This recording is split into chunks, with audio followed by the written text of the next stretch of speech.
Yeah. Okay, hi everyone. Thanks so much for coming. Welcome to the third in our series of events from our project Cultures of Digital Hate. I'm Dr. Laura Clancy, and this is Dr. Hannah Yellen. So thank you to the Sociological Review for generously funding 3 events this year as part of the Sociological Review seminar series.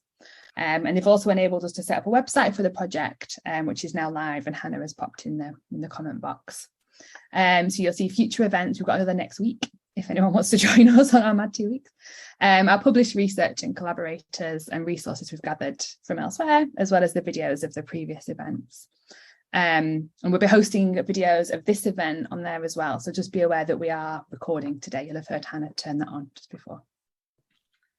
So this project began when our research got picked up in the Sunday Times with a very misleading and inflammatory headline. It's saying that we were accusing Meghan Markle of dropping feminism like a hot potato. That well-known phrase that flies through peer review. So hopefully I don't need to say, but let's make it clear, we never said that in our research. But it was remediated all around the world and exposed us to a great deal of digital hate. And this got us thinking about the increasing requirement from universities to do public engagement and impact work. The REF, for example, has an impact component, and funding bodies are asking for impact and engagement plans and applications. And we're also being encouraged to have a presence online through social media profiles. In fact, I've been required to do training in growing my Twitter following as a pathway to impact. And while disseminating and communicating research beyond the academy is a very positive and important thing that we believe in, because we want our research to be relevant beyond a select group of academics, it does raise questions about the risk of doing this work. And if our employers want us to go out and do this visible work, what responsibilities do they have for protecting and supporting us? At no point in the incitement to do impactful work have we heard anyone consider the risks of visibility and how unequally these are distributed.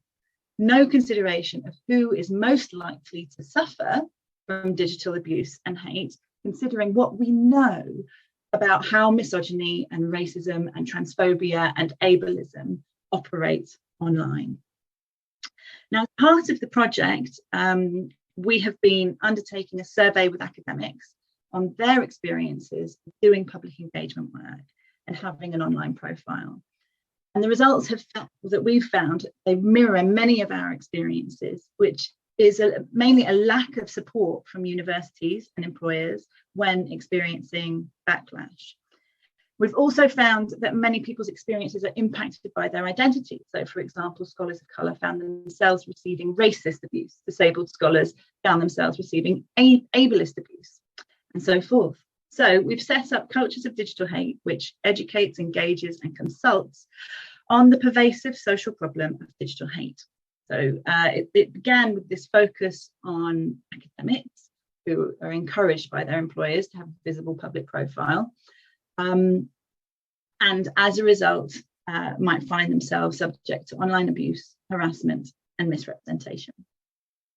So our goal now is to illuminate the ways that the risks of visibility are unequally distributed, and how digital hate functions to keep certain voices out of public debate. And we're working in collaboration with those working in the digital industries and policy, and researchers working in industry, government, and academia.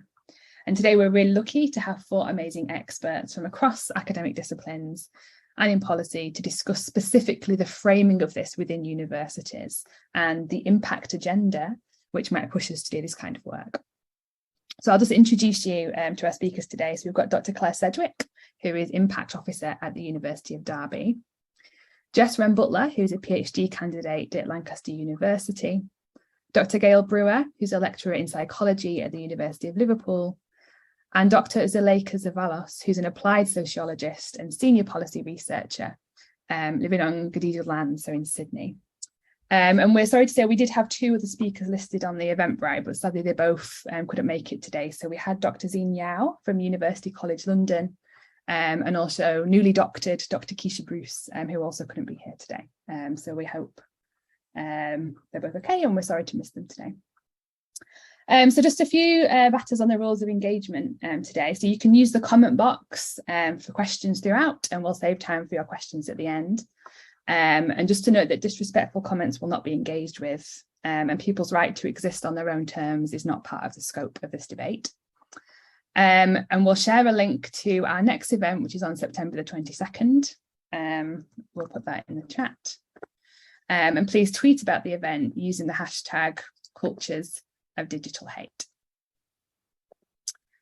So over to our speakers, who are each going to take 10 minutes each, and we've asked them to respond broadly to the question, what does best practice look like when it comes to institutions supporting its staff who are made vulnerable to digital hate through their visibility in public engagement work? We're going to start with Claire, please. Thank you.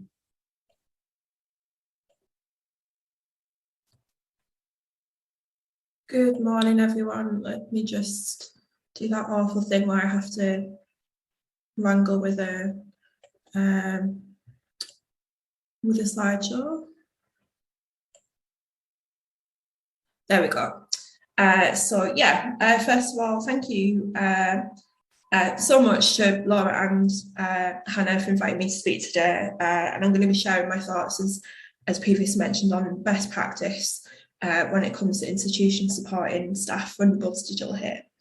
A bit of background to my role. So I support researchers who want to develop their impacts, broadly speaking, when they want to engage with people kind of outside of the university. This can be policymakers, charities, businesses, the NHS, education providers, and then the public more broadly, which I think is where a lot of kind of problems around digital hate kind of become most acute. I'm also a researcher in media and cultural studies. So I've got this kind of hybrid role where I do both. So I support researchers, but I'm also a researcher myself. And my own PhD was in feminist media studies, looked at the representation of feminism in 2 feminist magazines. And my current research is looking at equality within stand-up comedy. I do use Twitter, and I'm quite active, but I'll be really honest, I've never really encountered any negative responses, but I think that is less by design and more by accident. And I think that kind of maybe speaks to the nature of Twitter as well, and social media, which is often there's very little rhyme or reason as to why some people are kind of particularly kind of victimised by this. And I think that's something that's important when we consider how universities respond to it. So in 10 minutes, I'm going to start by talking a bit about the kind of landscape around public engagement and impact in the UK higher education, and also going on to think about how people like myself, so impact officers, and universities more broadly can better support staff working within these contexts. So I'll just go over the kind of the current landscape in the UK. So many people, I mean, obviously all of us know that the REF exists, unfortunately, but for those that are maybe from outside of the UK or kind of have not really engaged with the REF or needed to, impact exists internationally. Impact is not something that is just tied up with REF. It's something that people do anyway, especially if they kind of want to engage with making changes, but it has very specific meanings within a kind of REF context. And that often... so sorry to interrupt, but I've just had someone say in the audience that they can see the notes, but not the slides, or rather they can see the slides, but they're very small. So can we try sharing those again, just so that everyone can see your beautiful slides that you have prepared? Yeah, let's...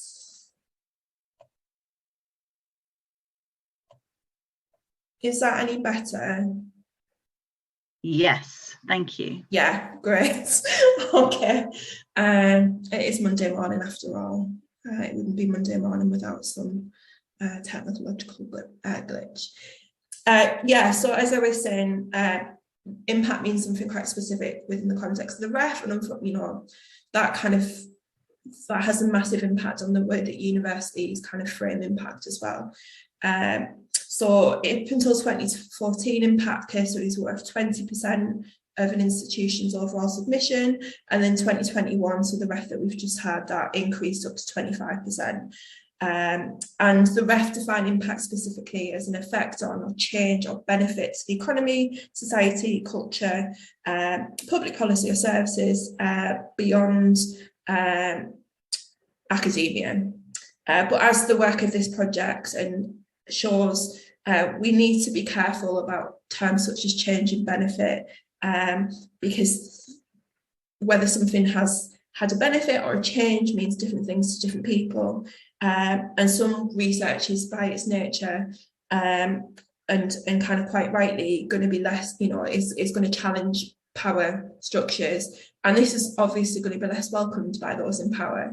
So I think that aspect of power is something that is often ignored in kind of broad discussions around impact.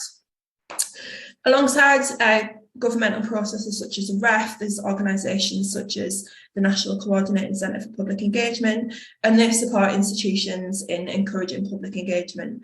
And they have things like guidance on social media around things like abuse and trolling, but it's very individualistic, so it's about how individuals can respond to it. And it tends to focus on the idea that this will happen, but you can do X, Y, and Z to stop it, and has very little discussion of the intersectional elements to this. So the fact that for some people this is going to be a significantly greater issue than for others. And I think this kind of reflects the sector lack of response to kind of digital hate as a structural issue rather than something that happens to individuals. And then an important final thing to note is that although we talk about the REF, we need to be really careful about framing impact and public engagement purely in terms of the REF, because the REF is a constantly changing kind of animal, and we don't actually know what the next one is going to look like. So UKRI, so UK Research and Innovation, has recently undertook their future research assessment programme, so the FRAP consultation. So that's kind of an important thing to consider as well, is that we often talk about the REF, or universities talk about the REF as if it's this kind of stable entity, and it really isn't. And so I think it's important, more specifically, to separate impact case studies from impact more broadly. And as with outputs, we risk thinking about impact only contributing towards a case study, when actually there are lots of reasons why we do it, which might have nothing to do with that. And we need to kind of, I think, reframe impact as away from being a tick box exercise, to think about it as an ongoing process where we have continual kind of changes, and we might have continual kind of benefits to people, but we also need to think about how those benefits are not always benefits to everybody. Then so Julie Bailey, who's based at the Lincoln Impacts Literacy Institute, she notes the importance of seeing beyond the case study. So I guess I would also argue that we need to be more holistic in our approach that focuses on impact as an ongoing process rather than something that is quantified. And I think this also links to to universities' kind of push towards people being more visible online. We need to think about kind of the benefits of that, but also the disadvantages, and how we can kind of challenge those disadvantages. So rather than forcing people into disseminating their research in a way they may not be comfortable with, or the way that might open them up to harm, we can think about ways that we can do that which doesn't necessarily open people up to hate. So one key limitation of REF then and impact is that it assumes that impact is positive and will be viewed positively by everybody. So it's important to acknowledge that some research-informed policy is less likely to be taken up by policymakers for ideological reasons. So, for example, we currently have Conservative government. If you were doing kind of progressive policy that challenges things like austerity, that is going to be received differently than if you are producing policy that reinforces existing ideological worldviews. Which doesn't mean that we shouldn't do that work, but it just means that I think it's important to bear in mind that we don't live in an apolitical society where every bit of kind of impact is going to be received in the same way. And then a lot of research is by its nature political and needs to be political. Or alternatively is politicised by the media. So, for example, Corinne Fowler, who's at the University of Leicester, her work on colonial countryside with the National Trust has really been kind of subject to a lot of misleading kind of coverage, especially by tabloids like the Daily Mail.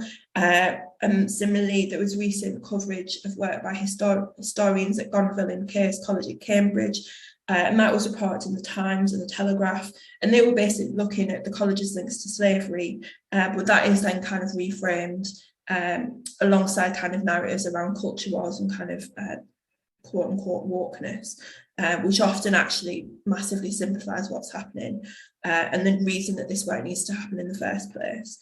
And then the work of trans-inclusive feminist researchers such as Alison Phipps also demonstrates the capacity for research to really be utilised within these culture war narratives by people on social media, but also by the press too.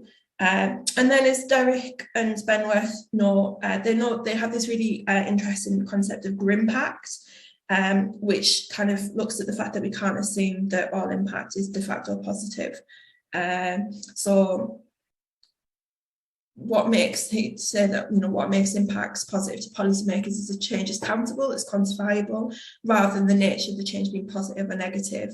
So again, thinking about, how impact is perceived in relation to power structures that already exist, I think that's important to consider. And REF has an EDI panel, so an Equality, Diversity and Inclusion panel, but this isn't discussed within that. So there is less or no discussion of the kind of EDI in relation to things like digital hate, or the fact that impact is going to be perceived differently depending on the research itself. So I think that's one thing that is important to flag. So how can institutions support staff vulnerable to digital hate? I think the first thing is that universities shouldn't rely too heavily on things like metrics or as indicators of esteem. So linked to this, institutions need to understand why some researchers are not using social media, and that this reluctance can be rooted in very legitimate concerns. When announcing research findings, for example, it would be helpful for press officers to work with researchers to understand the potential negative reactions and how these might be mitigated, and crucially how the university can support researchers when that happens. And similarly, while university social media policies tend to focus on what the academic is posting, so whether or not that kind of meets particular guidance, we should also consider appropriate institutional responses that support staff, as well as emotional and practical support that can be offered.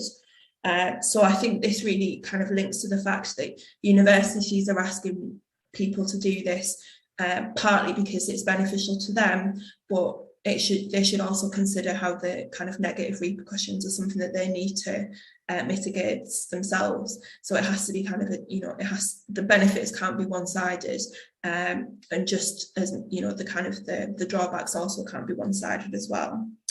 Online events need to be appropriately monitored, and the resource should be provided for this. I think that's important as well. And I think it's also important to think about how we can have how we can move the focus away from individuals and more towards kind of groups and kind of collectives in a way that makes it harder for kind of individuals to be targeted. And I think crucially, staff should feel that they know where to go and that they have the full support of an institution. So I think the crux is that if institutions expect their researchers to engage digitally, then they should also invest in the resources that means that staff feel safe as well. So it has to be a kind of two-way street. So to sum up then, it's important to view impact as a holistic process and something that is encouraged because it is beneficial and not because you need to for the ref. And I think that will also mean that people are not kind of forced into positions where they're sharing work digitally in ways that puts them at risk. And crucially, in order to create this supportive culture, institutions need to be proactive in supporting staff, and they need to listen to staff when they say this is happening. So this, I think, is one of the massive benefits of the work that Laura and Hannah have been doing. It provides this evidence base that says this is a problem and this is something that we need to think about, and this has to reflect in policies and guidance. And this is certainly something that, with my impact officer hat on, is something that has made me reflect. And I won't be kind of using the blanket suggestion of use social media, because I think we need a lot more caveats when we do that than what we currently provide. Thank you. Thanks so much, Claire. That's fab. Jess, would you like to go next? Thanks very much. So good morning, everyone. Thank you so much for having me here. I'm just going to briefly introduce myself and contextualize where I'm coming at this topic from, which I'm just going to caveat right now is like a slightly different take probably to what other people are going to be presenting. I've sidestepped the question slightly, for which I apologize. My name is Jessica Wren Butler. As Laura said, I'm about to finish my PhD at Lancaster University. And when I say I'm about to finish it, I mean like I'm intending to submit it this week. So if I seem a bit frazzled, please forgive me for that. Up until quite recently, though it feels like a kind of distant memory now as I make the final push on my thesis, I also worked in research management. So amongst other things, I was an impact specialist for a business faculty, and I managed a ref submission for a small specialist institution, which included writing their impact case studies. My doctoral research is essentially about academic culture. So I interviewed 29 academics about their life and work. And from there, I've analysed academic ideals, particularly the figure of the ideal or proper academic. What makes my work a bit different, though, from other research in this area is that I focus particularly on a version of the proper academic that's validated by other academics, which is a construction I call the true academic or academics academic. So my project suggests that there's an increasing bifurcation between what academics think the cultural ideal of an academic is and what they personally believe an academic should be. And I think that's quite significant, as it means that many of the practices required to build a successful academic career are negatively seen by academics, perhaps considered a bit unseemly or not the kinds of things academics are meant to be doing. And that produces quite a profound sense of ambivalence within individuals, but it also threatens acceptance and belonging in the wider community because it makes it harder for people to make themselves legible as true academics and to be recognised by colleagues and peers as having a valid academic identity. The division between what I call institutional success and true success is particularly noticeable in academic attitudes towards anything that might be understood as neoliberal. And as the contemporary university is almost ubiquitously framed as the neoliberal university, this includes most things that appear to be necessary to please institutions or that respond to wider HE policy. And the ref and what's often branded the impact agenda, prime examples of that. So personally, I find neoliberalism an unhelpful concept because it tends to create a kind of slop bucket into which anything and everything perceived to be bad is thrown. And conversely, anything perceived as neoliberal in nature is seen as inherently negative. At the same time, what exactly is meant by neoliberalism is rarely defined, despite the fact it's used in very different ways and to talk about very different things. And that makes it harder to critique individual examples or appraise their merits or problems. So the idea of research impact, particularly in its documented form and the various routes to achieving it, like public engagement, is one such thing that can be maligned as a neoliberal invention. And what I want to spend a few minutes thinking about is how academics police each other over their impact activities, not necessarily directly, but in the way they're talked about and wider attitudes to being a public-facing academic. I realise that takes us a bit away from the core topic of digital hate, but the reason for this is that in all my research data, there was actually only one mention of negative fallout from having an online presence, and it was received in the form of abuse from another academic. So this got me thinking a bit more broadly about the dangers of public engagement, perhaps partly because of the ref's definition of impact as something that happens beyond academia. We tend to create a distinction between the public and other academics. That means that when we think of online abuse towards academics, we assume it to come from out there rather than in here. But of course, academics from beyond our discipline are, for the purposes of our research dissemination, members of the public as well, and perhaps ones who consider themselves even more entitled to an opinion by virtue of being an academic, while those within our discipline may be more threatened by our public visibility or feel some sense of competition. This means I also want to think about what we mean when we talk about institutions or the institution, and who exactly is being referred to under the umbrella term, the university. So the research participant I mentioned who received online hate, they volunteered for my project because even though they recognized their privileged identity as a white heterosexual man, they felt underrepresented. And you might chuckle at that, but the reason they considered themselves, quote, an unusual academic is that they were adamant about seeing academia as just a job. They said, it's not my vocation, it's not my passion, that doesn't ring any bells with me. They had really firm boundaries between working time and personal time and refused to engage in any unpaid work. And this is something they were really vocal about on Twitter. As a consequence, they had received multiple correspondences, both within Twitter and to their work email, telling them they were grubby for not doing freebies. And in one particularly notable case, had an anonymous email from someone telling them they were a cockroach and they should quit academia so someone with passion could take their job instead. So this understanding of a proper academic as someone who doesn't just do academic work, but is an academic to their very core, is absolutely fundamental as an academic ideal. And as this participant evidenced, academics can attract strong criticism for failing to perform the right kind of academic identity. Now, in this case, it wasn't as a consequence of public engagement per se, but I think that illustrates a couple of points nonetheless. One is that as well as the diffuse sort of trolling of online presences that can happen following public visibility, there is a more specific and usually more subtle than the cockroach email, I have to say, form of policing that happens specifically within academic communities. We can now form opinions about each other's work based in part on whether we like them on social media. And we might use someone's digital persona as a way of determining whether we think their research is any good, as well as having more general opinions about soliciting impact and whether we think that's a valid use of academic time and energy. The second point is that although there might be some preconceived ideas about who is vulnerable to hate, this is not always, it doesn't always bear out.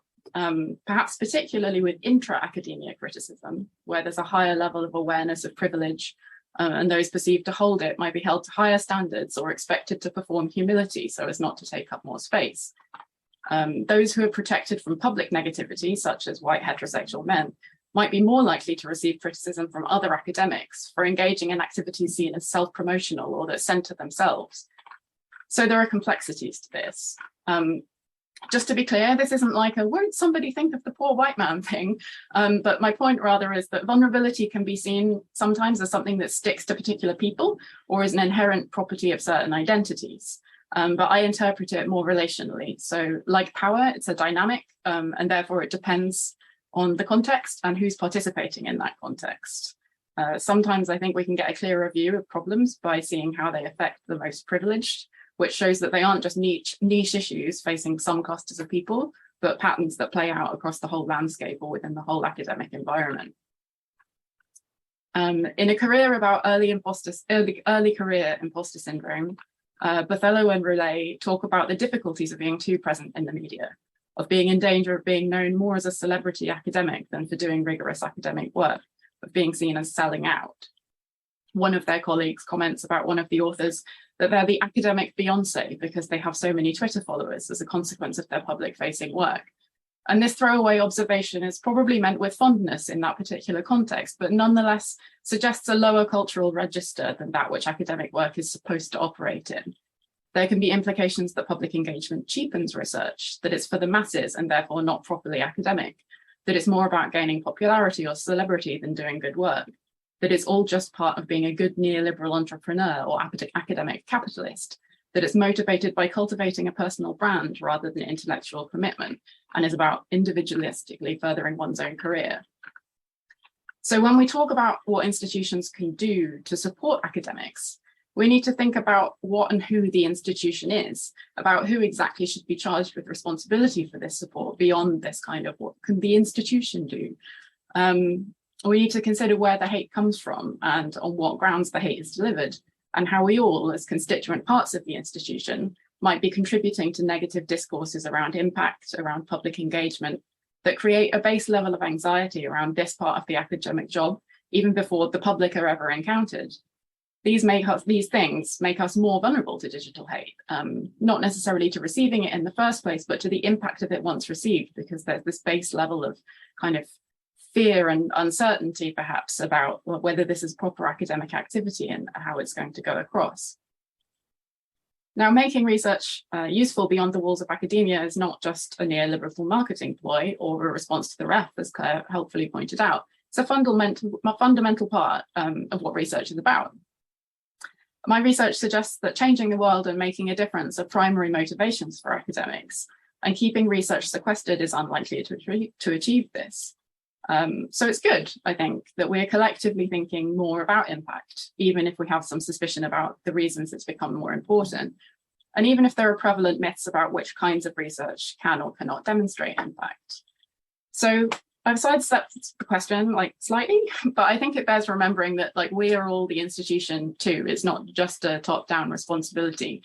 And the ways that we think about impact and talk about impact have effects on the kind of wider discourse around this stuff. And sorry, I think I spoke really fast, but that's my answer. Thank you, Jess. That was great. I think that's interesting, that thing about kind of intra-academic abuse that came up with us as well in our data. And I think that's something that we forget when we think about it as external. I think that's really important actually to think about that. Thank you. Gail. I'll just share my screen and hopefully everybody can see that okay. So thank you for your invitation to speak today. First of all, I just wanted to again contextualize the type of digital hate that we're talking about, because I think it's important to note that academics or other types of researchers can be targeted for a range of reasons. It might be that you're associated with a particular research topic that is quite controversial, or perhaps your perspective on that particular topic. But it's more than solely associated with your research. So many people might, for example, take on advocacy or social justice roles, partly inspired by their research, but not solely so. And also, of course, when people are using social media, they might also be promoting the university. And whilst we think of that as relatively innocuous, that also can attract negative attention. So, for example, many people were tweeting about International Women's Day from their personal accounts, I noted this year, and commenting on their particular institution, which was attracting negative attention about the institution. But of course, it's targeted at that specific researcher. And I noted Hannah mentioned at the start of the discussion about the misrepresentation of work. From my experience, it seems that a lot of the negative attention that follows this kind of public engagement activity is often focused on what people think the research is about, or who funded supposedly the research, rather than your actual findings. So I remember once receiving negative attention about a particular study that I conducted, and it was largely on the lines of, I can't believe my tax money funds this kind of research. And nobody had approached me for this particular newspaper to speak about the research, even though there was a quotation apparently from me. So nobody was able to ask me about the funding, but of course it received no funding. And as we all know, much of the research that we undertake is kind of at your kitchen table or at your desk in your free time. But I didn't have the opportunity to comment on it. And there is also a layer of individual vulnerability. And I really wanted to emphasize that a range of different characteristics increase that individual vulnerability. So here I've noted particularly gender and disability can increase somebody's vulnerability to digital hate, with disabled people and particularly disabled women attracting more negative attention. And I've included one study here from the Italian Hate Map project that looked at the tweets from a range of different Twitter profiles, and looking at the number of tweets that a range of protected groups, included disabled people, attract. And I wanted to emphasize that because for many of us, when we have our personal Twitter accounts or other social media, we want to be our authentic self, and we want to perhaps serve as a role model for protected characteristics, and to be open about, I am a disabled academic and these are the challenges that I experience, etc. And these are the things which are beneficial, but that does increase people's vulnerability. And I've included a couple of examples here from Twitter. And the first person, it was a response to an initial post on Twitter. Again, this is not disseminating research, where somebody says, look, they were talking about the demands of being an academic parent. And the response was, it's not the person who has no kids problem. They shouldn't have to suffer. Parents know the complications that come with work, being a parent. So stop trying to always want to be above everyone else, etc. And in another example from Twitter, in response to a researcher who had presented at an academic conference, they were accused on Twitter of making a career out of lived experience and fleecing the system, which clearly undermines the work that they'd done and the value of their contribution. And this, of course, has a real impact on people's public engagement work. And I'm using this example here just to show that the negative attention on social media doesn't even necessarily need to be threatening in nature. So in this example, it was the campaign Reclaim the Internet, launched by the MP Jess. And she did receive a number of rape threats on Twitter. But in addition to that very clear digital hate, there was an online forum that was created intended to help people find practical solutions to this issue.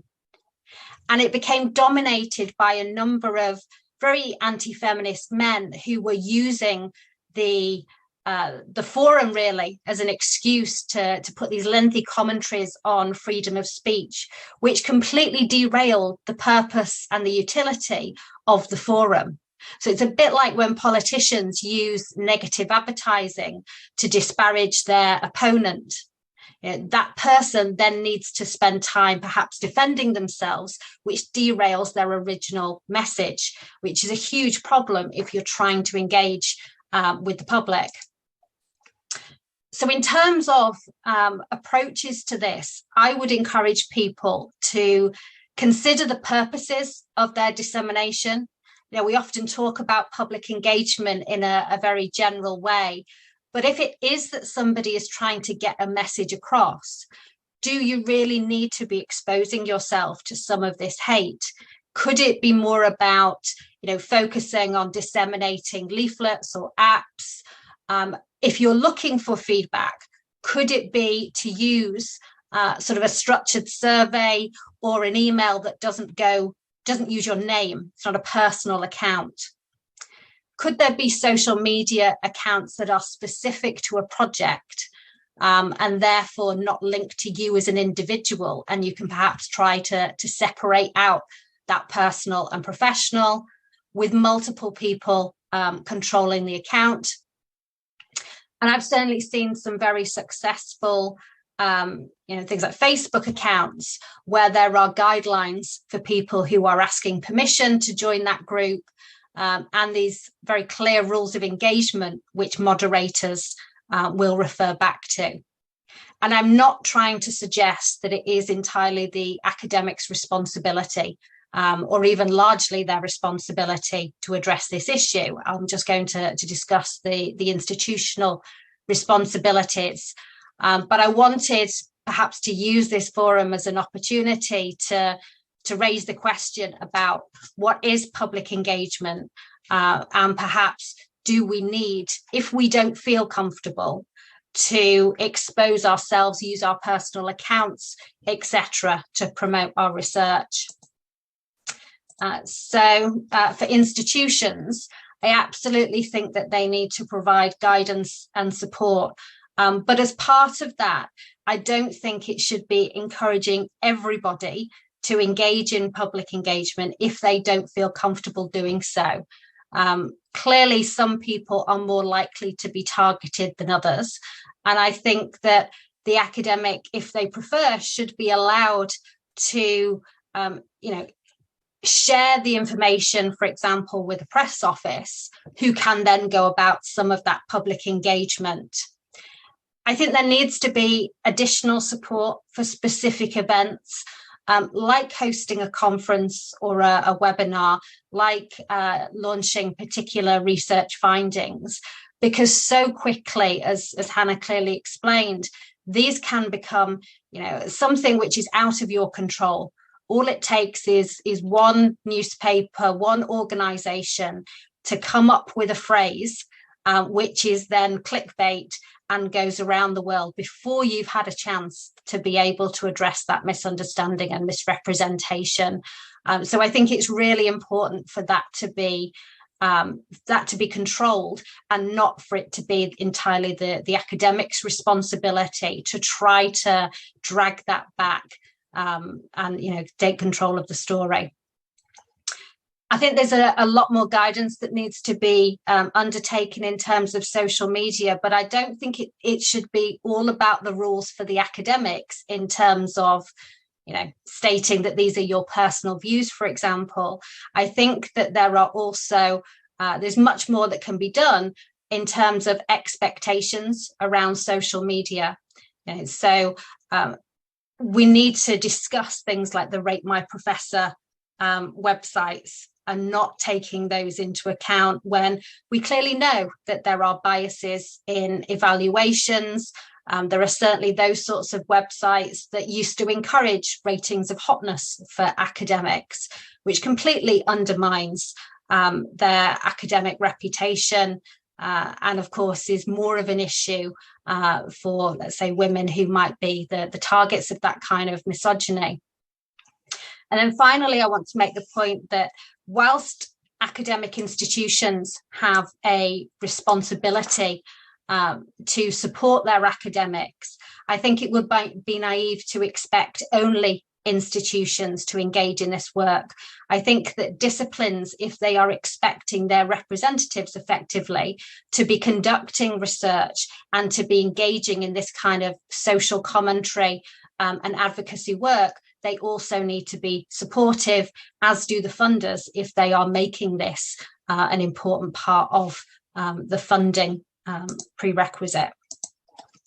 So I think I might have gone slightly over time. Apologies for that, but I'll be very happy to take questions after the final presentation. Thank you, Gal. And the idea of responsibility is something we can probably pick up as well in the discussion. So Leica, would you like to go next? Thanks so much. Thank you for inviting me, and thanks for all the talks so far. So I'm going to focus my talk on some specific measures and questions that institutions can look to when they're reviewing how ready they are to respond to digital hate. So what I'm presenting is informed by both my paid and unpaid work. I have run equity and diversity national programs. I also have run applied research to improve social policies along equity and diversity measures. I've also run multiple public science communities that had, one community in particular had about 500,000 public followers on the now defunct Google+. And I've also done quite a lot of, as many other researchers do, have done quite a lot of other academic and applied engagement. So I've looked at an analysis of what happened when myself and many other researchers from around the world protested against the way in which the March for Science was managed, as an example, which actually led to a whole bunch of digital hate. I have been subjected to digital hate myself, which includes people making very lengthy YouTube videos attacking me, media commentators writing op-eds about my research in the ways that other speakers have talked about by misrepresenting what I've said, and also thousands of hateful tweets as a response to talking about research. Nevertheless, my experience pales in comparison to some of the other things that I know many of our colleagues have faced, which includes, well-being impact. Also, people I know who have done similar work to mine have also lost their jobs as a result. And we've got colleagues overseas who have been jailed for their online engagement simply for talking about research and their expertise. So there's obviously quite a heavy toll that comes from digital hate. And I just also wanted to contextualize this in terms of an equity framework. So a lot of this work is done unpaid, even though institutions may be encouraging academics to engage in public discussion and promoting their research. A lot of that happens in people's own time.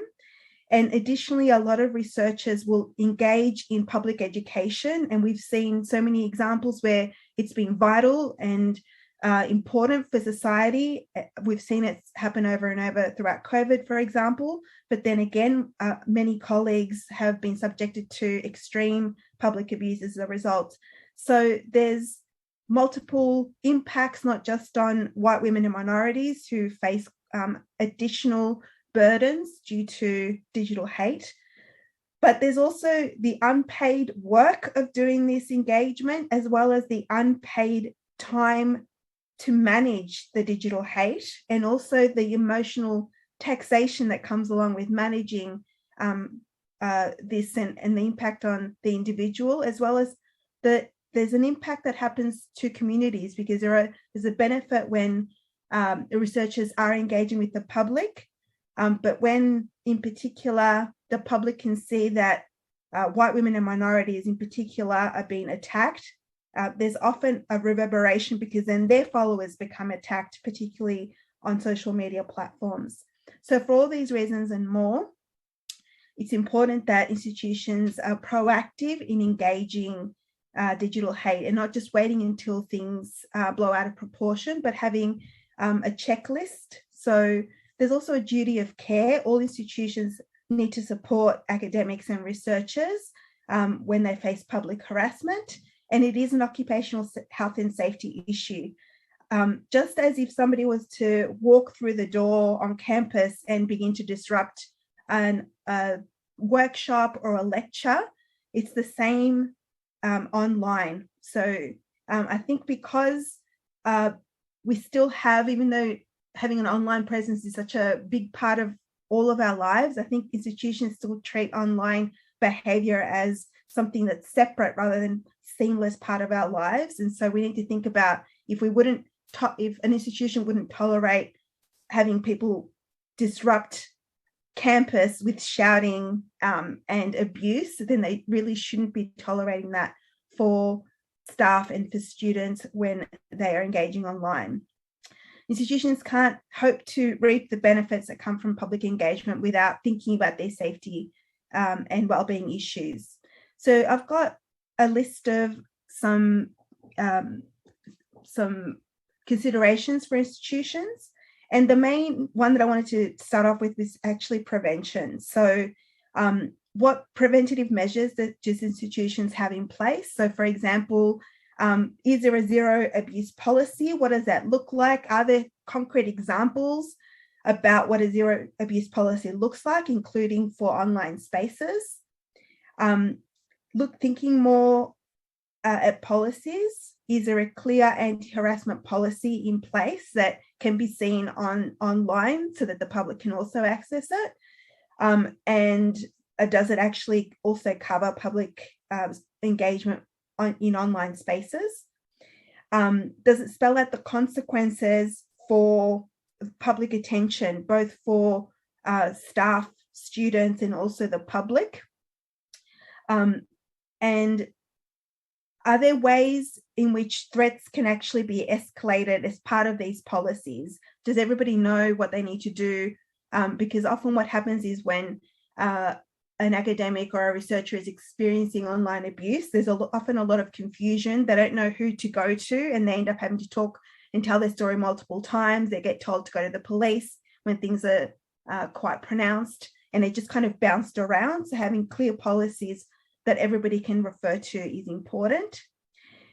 Making sure that the information is in plain language is also a good way to reduce the added stress that comes from managing digital hate.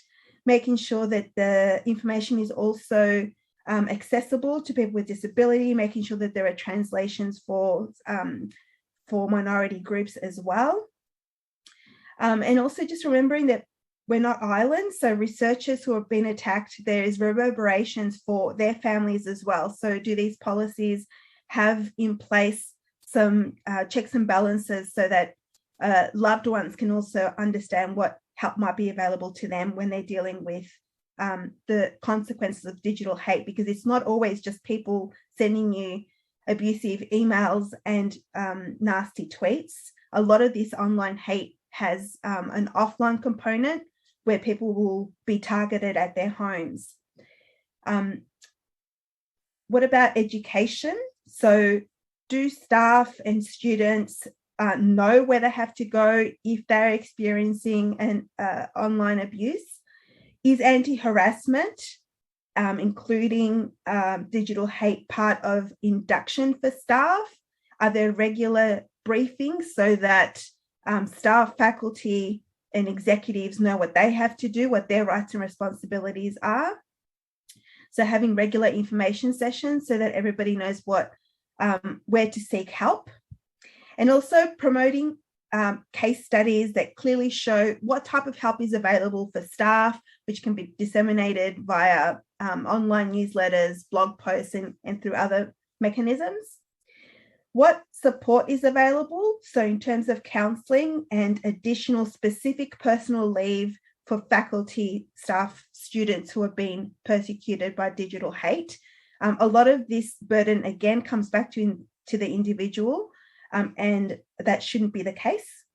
And also institutions could consider that in providing support, particularly for white women and minorities who already face systemic discrimination, all of that is going to be compounded by the abuse that they get online.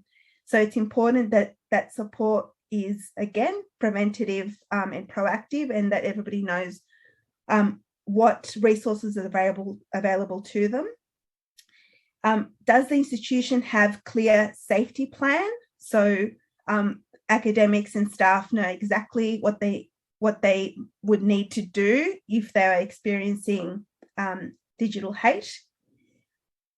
Then having a liaison can also be helpful. So one of the things that happens with online abuse is often that, as I mentioned before, if there's no clear process and people have to keep retelling a story that's actually quite traumatic, especially when it's something has really taken off and it's a sustained attack. And so having a liaison who can have those conversations if the individual doesn't want to keep telling the story is a really good way of managing additional trauma that might come from the online abuse. And then what are the investigation measures in place? So often what happens is you might go to a manager or you might go to HR, and then they tell you to, as I mentioned before, they'll tell you to go to the police, and you get stuck in limbo. So having a clear and transparent process. So what happens when you put in requests for support, or where you are telling your institution that you're facing digital hate? And then what are the recourses for you to appeal if you do feel like you're not getting the correct level of support? Making sure that resources are all in one place as well, and particularly thinking about whether the institution can readily hire additional security guards if the online abuse has become compounded. Looking at being preventative as well in gathering research and data. So it's great to hear that obviously some of the other speakers have been doing their own studies, but institutions can include questions in existing staff surveys to actually measure how digital hate is tracking for individuals. And then that can also improve the response that the institution might take, and also having regular consultations with staff. And then making sure that all of these processes are being reviewed so that they are being updated and that they are reflecting of new issues that might arise. Like, for example, during COVID, because so many scientists were speaking out, and a lot of people were actually facing a lot of hate, and we were being forced, those of us who could, to work from home. That is a really good example where you need to have evaluations in place so that processes change.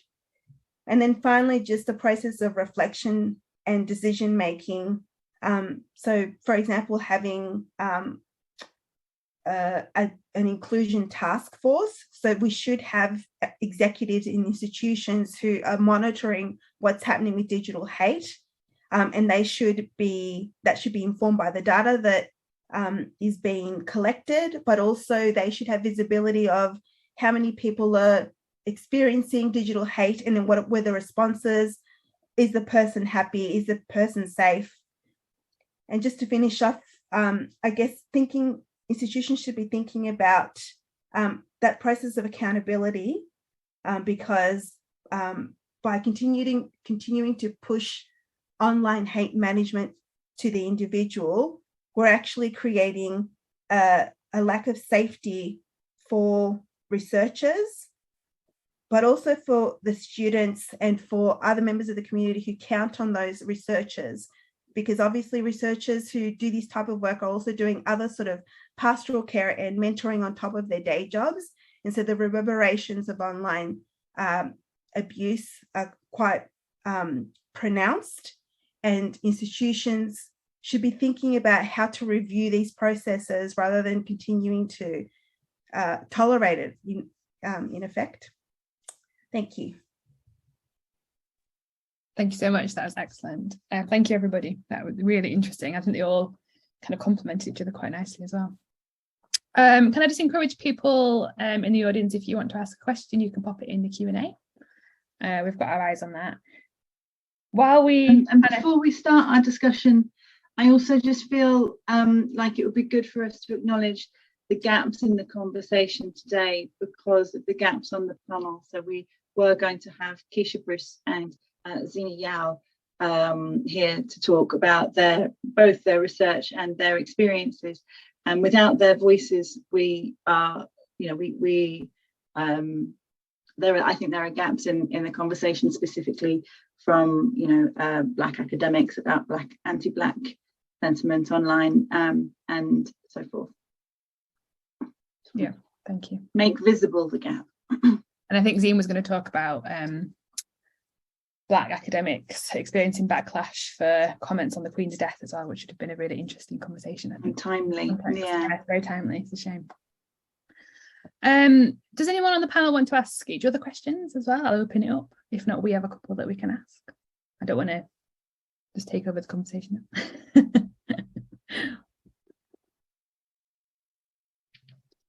I think Michelle Paul in the chat has flagged women in politics as well. So she says women in minoritized groups are offered training or at least guidelines in politics, but I've not seen this in academia.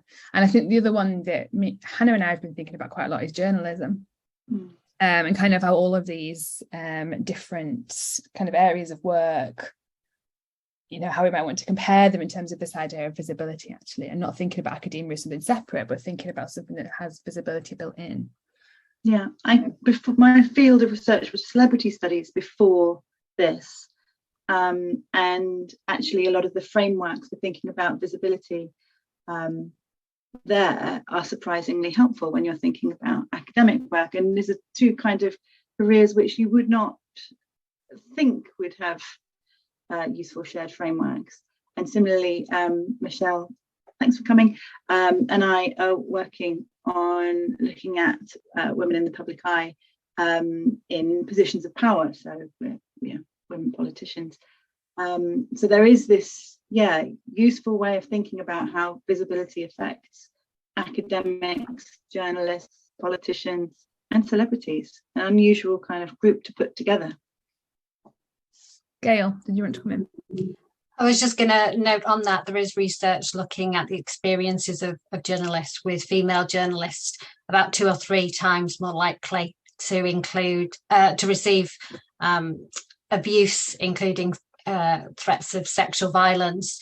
And there's also research looking at how that then impacts on their intentions to leave that particular sector.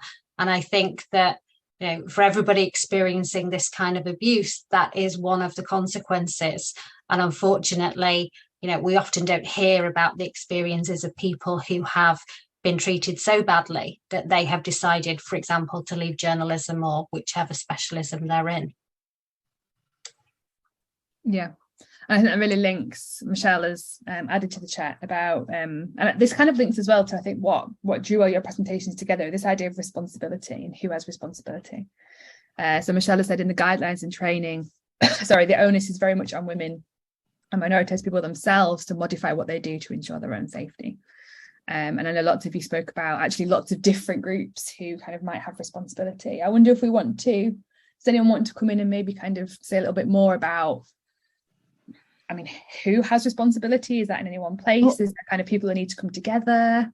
I really liked Zuleika's point about the unpaid nature of all of this work, because something that Laura and I are thinking about or writing around in our next publication from this project is this cannot be considered an issue of work-based safety until it's taken seriously as work.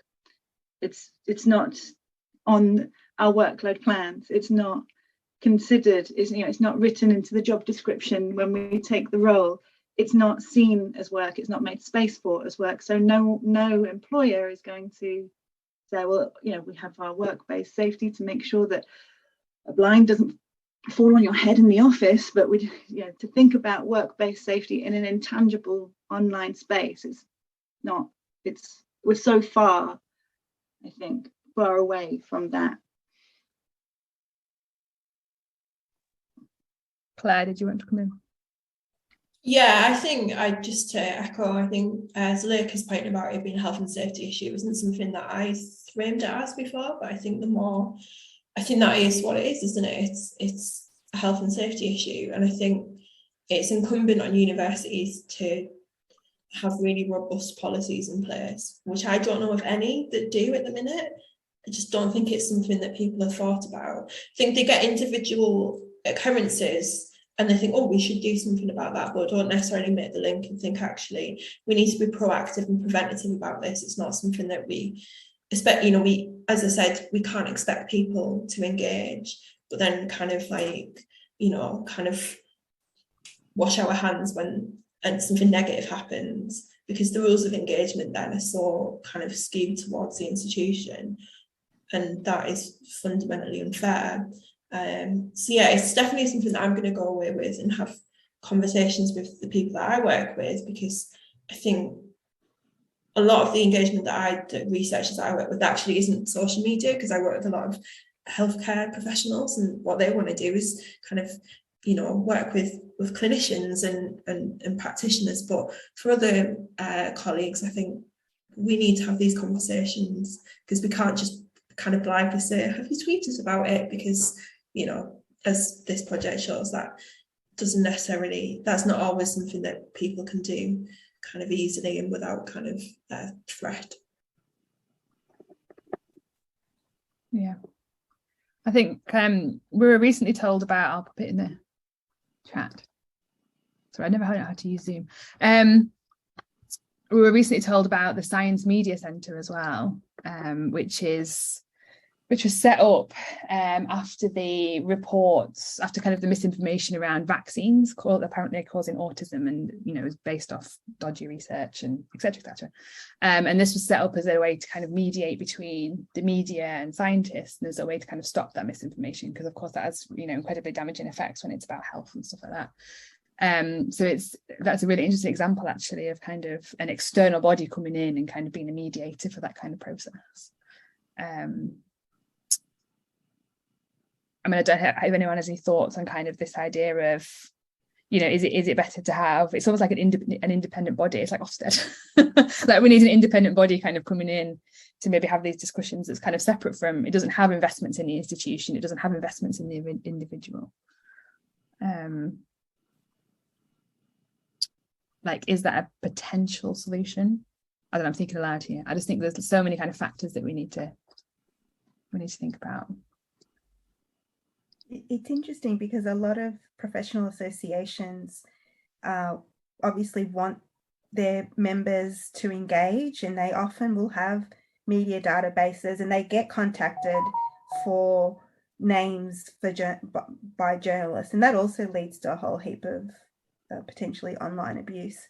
So we've got, I like the question, because there's the other avenues are the academies, and then also the professional associations who have a role and probably have a lot more power to coordinate, because they often have relationships with universities and other research centres. Yeah, absolutely. And I think we found that it's so unequal as well. Like some universities actually, like the press offices are not bad. I would say the one at my university is not bad, and then others are, non-existent essentially. So it's like so unequal kind of the support you might get. Hannah, sorry, did I cut you off then? No, not at all. But I was going to say that in this question of responsibility, in our other events, we've talked a lot more about platforms responsibility as well, and governmental responsibility. And I just want to throw forward to next week's event. Next Thursday, we have the head of policy from YouTube coming to talk about how they do try, we can have a good conversation there about the limitations of platforms taking responsibility next week. So please come to that. Well, I think that links actually. 2 people have asked a similar question in the chat to this event. So can anything be done about accounts that, for instance, have kind of retweet particular articles, but then it's just kind of a stream of insults, but then it's quite a big account. So I think this person is referring to his real peer review.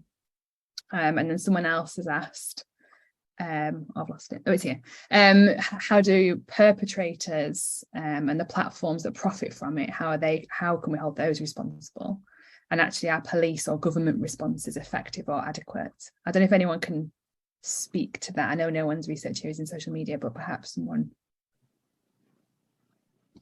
has some thoughts on that. We also next week have someone coming from the government, from DCMS. That's can't come along we'll hold them to account next week. But I think that what we can all agree from what our research into the consequences is that nothing has proven adequate yet. I would endorse the fact that nothing is proven adequate. I would also add in that I think that government rhetoric itself has not been helpful. Yes. We've all, at least in the UK, experienced over the last few years discussions around we've had enough of experts. The power that was given to experts over the pandemic was productive, etc. And I think that undermines the expertise and the knowledge and the skills that academics and researchers have. So I think that responsibility also needs to be taken for that kind of discussion. That's an interesting question, actually. I wonder if Jess, you can tell me if you don't have this data. Apologies for putting it on the spot, but there's something around kind of anti-expert sentiment, like in the media, and you know, particularly post-Brexit and all of these things around kind of that really kind of anti-expert, anti-research, populist, you know, part of populist culture. Jess, sorry to put you on the spot, but I know your project kind of links to some of that. Yeah, I mean, it's not really something that my participants spoke about directly. I guess that anxiety kind of shows up a bit more in retrenching of the ideals of what, you know, academics are, which I mean, my kind of personal analysis of this kind of figure of the true academic is that it's actually quite a regressive figure, in that it kind of harks back to these more ivory tower formations of what an academic sort of is and should be. And I think a lot of that is attached to this idea of like when intellectuals were respected and when that was a much more kind of rarefied environment to be working in.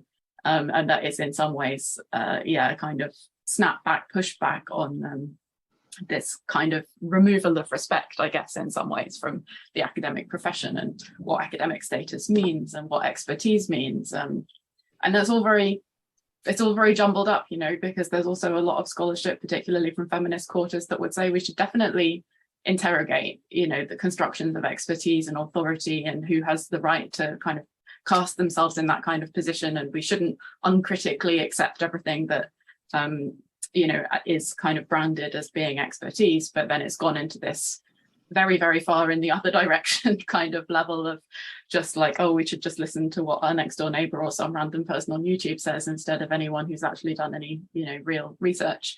So it's a thorny issue for sure. And I also just wanted to pick up on that thing of responsibility. Like a lot of people pointed to the idea that, you know, academics engaging in public engagement work should be optional, basically. And I think that should also apply to any kinds of policies that are brought in at an institutional level of how these things are supported or dealt with at a kind of higher level in institutional policy and practice, because so much of the time some, you know, a kind of a solution is found and it's rolled out across everybody. And of course, that's really helpful and supportive for some, but it kind of steamrollers or takes agency away from others. So especially in terms of things like, oh, you know, should everything be vetted by the press office before it goes out? Well, some people would perceive that as the institution stealing their research and, you know, wanting to represent it in their own way, and that they really want to put it out there themselves. And for others, that they would maybe welcome that distancing from the project so they don't have to be on the front lines of receiving responses to it. So a lot of that stuff is just quite complicated, I think, in how it actually plays out for individual people.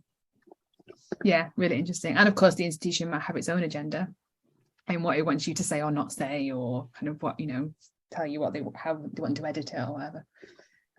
Claire. Yeah, just following on from what Jess was saying, I think we also need to take into account that there's often,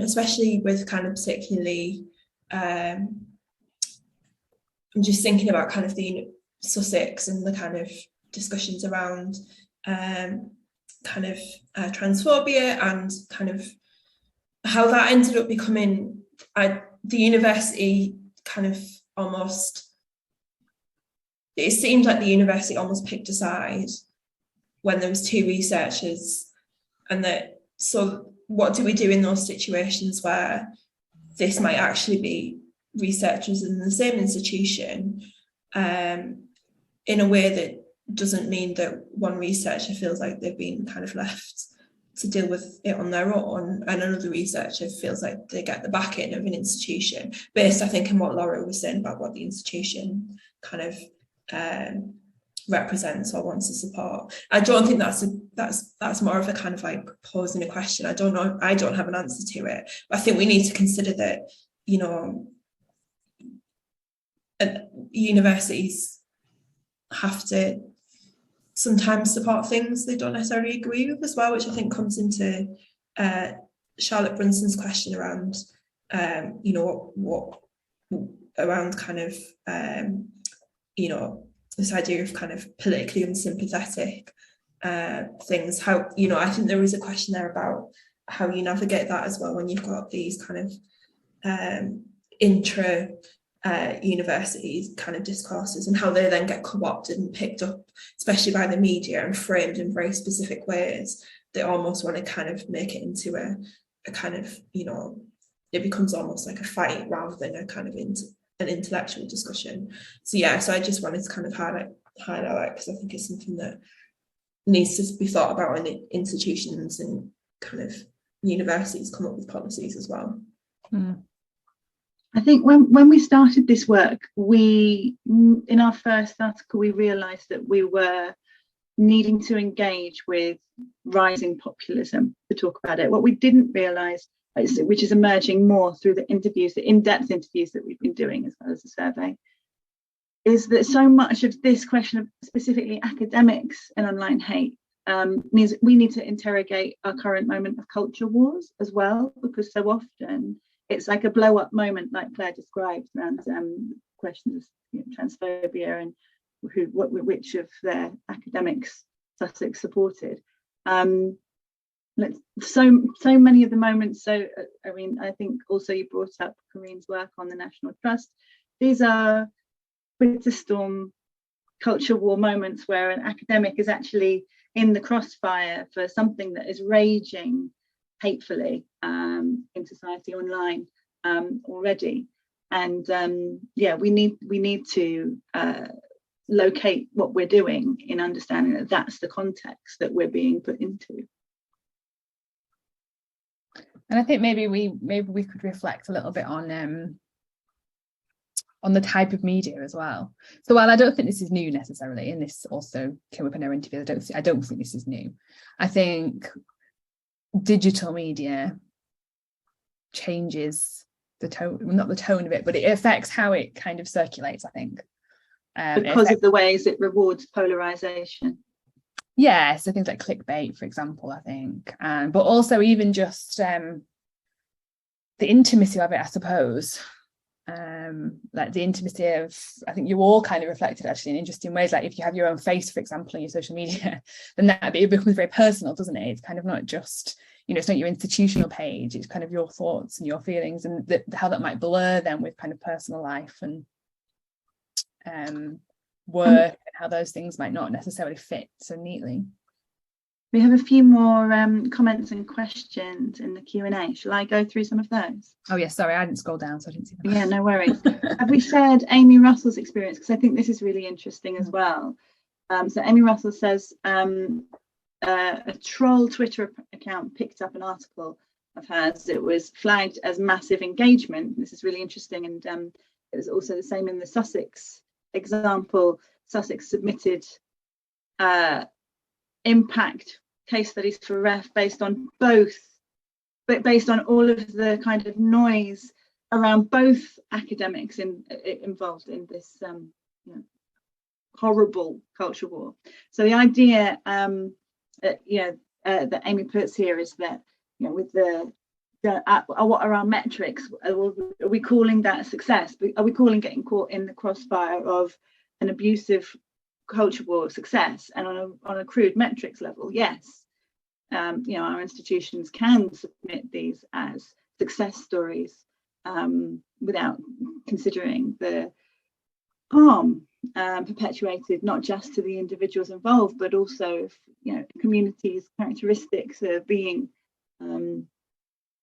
up for debate, and then everyone from that community that witnesses it as well. So Amy Russell says that found all of that engagement was all insults. It was a troll account that seemed to retweet abstracts and insult them, and it had a lot of followers. Something be done about this sort of account. I think, I can't remember the name of this account, but I think it came up in other examples that we other interviews that we did. I think that a number of academics have suffered actually. It's kind of, I think it was called True Academic or something like that. The real peer review, maybe. Was that it, Amy? I'm not sure. Yeah, she put that below. That's what it was. Oh, you've scrolled down. There you go. It was real peer review. Yeah, I've had other academics say they've been brutally eviscerated as a result of the real peer review. Okay, how do we hold those men who regularly engage in online hate and inciting sexual violence on the platforms of profit? You talked about that. Sorry, you did raise that one. Have we? So, have you? Did you? Do you want to answer that one live, or have you already, Laura? Sorry if I'm being disorganized. Well, no, Charlotte, I actually pressed the wrong button on Charlotte Brunsden. Sorry, the tech is not working for us very well today. Charlotte Brunsden brought up this thing about science, and actually it links to another question right at the bottom. So Charlotte is asking about the abuse and actions in relation to certain kinds of science, and whether there are precedents and procedures that might be relevant. And then someone at the bottom, Stephanie Hayton, has put, can something be learnt from disciplines that have been targeted by hate for decades? So for instance, bodies that advocate for discourse around animal testing research groups. Does anyone have any further thoughts on this? I mean, there's that Science Media Centre that I flagged, which I think does, well, represents science in a way. I think this is where, as I mentioned earlier, that disciplines do need to take a role in supporting its members. Those disciplines are benefiting from researchers being active and having these public discussions. So I think they do need to be providing guidance for its members.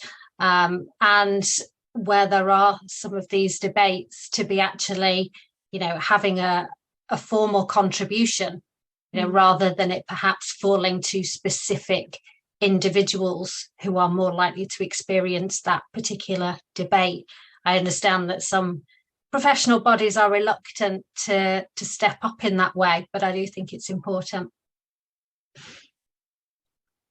Yeah, and I think it's important, as Claire said, that those responses are unequivocal. I think that's the word you use, Claire, because I think we've seen responses come late and be too ambiguous to actually be useful in any way. And I think thinking kind of, a coming together kind of response as well, not as individual institutions. But in terms of disciplines that have been targeted by hate for decades, I mean, the concept of the Mickey Mouse degree is still alive and well. And in the comments, when our work gets shared in media, and is, as I can't remember who pointed this out, but so much more likely to be targeting those disciplines that challenge the status quo.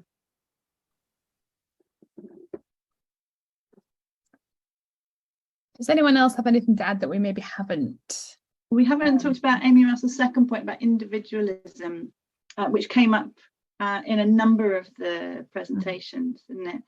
And Amy's saying, we'll always be told that engagement is optional, and to, for example, tweet as a project if we want, but academia is individualistic. It's individuals who get invited to collaboration in writing, to be busted in on projects, they're invited to give keynotes, not groups, and promotion criteria is based on individual success in writing and co-op grants, keynotes, etc. So it really is meaningless to say no obligation. And yeah, this came through a lot in our interviews as well, that the rewards for being able to participate in, for example, online engagement work are significant when it comes to promotion opportunities and that kind of thing.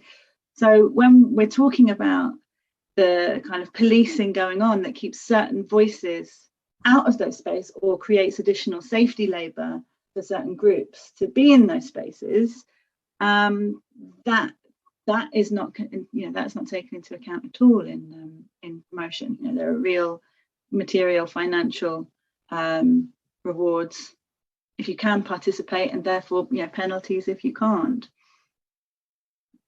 I just incidentally, before I was in academia, I used to be in advertising, and I left advertising to come to academia thinking it would be this kind of Marxist utopia. And I long for the days of kind of camaraderie and comradeship that used to be in when I used to feel like I was in the front line of the Devil's Army in advertising, and actually it's far more. I miss the collective spirit of those days, and often cutthroat academia. Sorry, personal anecdote. Does anyone on the panel want to come back to that on individualism or anything else before we wrap up? I guess it's interesting thinking about disciplines and individualism, because there are, institutions are happy to have press, and yes, sometimes bad press can be reported on, and but the fact is that the types of digital hate to different disciplines and different topics are very just reproduce inequality, because so I've done quite a lot of work with natural scientists on public engagement. And so, for example, men, especially white cisgender men, who talk about popular topics that engage, space exploration, and so they do get a lot of prestigious rewards. They get invited to do great keynotes. They're on TV. They get book deals, and it's not like that for everybody, but they're more likely to receive that prestige. But then white women and minorities who are in the same disciplines have to talk about their research, but additionally do a whole bunch of online engagement on equity and diversity. And sometimes I'll just be pigeonholed, and that's all they're invited to talk about. And then all of the digital hate that comes towards them is specifically about their equity and diversity work. And there are penalties. So with a lot of the online communities that I've run, it's junior scholars, people on precarious contracts, and these disadvantaged groups who are affected. I guess as Jess was saying, that there's quite a lot of hate and a lot of blockages that come to their career when they're speaking out. So it's not prestigious to do the work that the admin work, the care work that comes with maintaining disciplines and doing that sort of work that has to be public, because everyone's doing it obviously offline as well, but that public work of trying to show that science isn't just one type of person who does this work, but there's very little prestige, and then you get all of these additional labor, and then there's also the other work that comes with the online hate. Then a lot of white women and minorities will also have the public coming to them with their own stories, and they're dealing with not just the online hate, but other people from the public saying, I've faced this at my work, and looking for advice and looking for support. So there's all of this additional work that's kind of hidden because there are no institutional processes for tracking what happens to researchers when they're engaging with the public. Yeah, really important, I think. Thank you. Jess, did you want to come in there?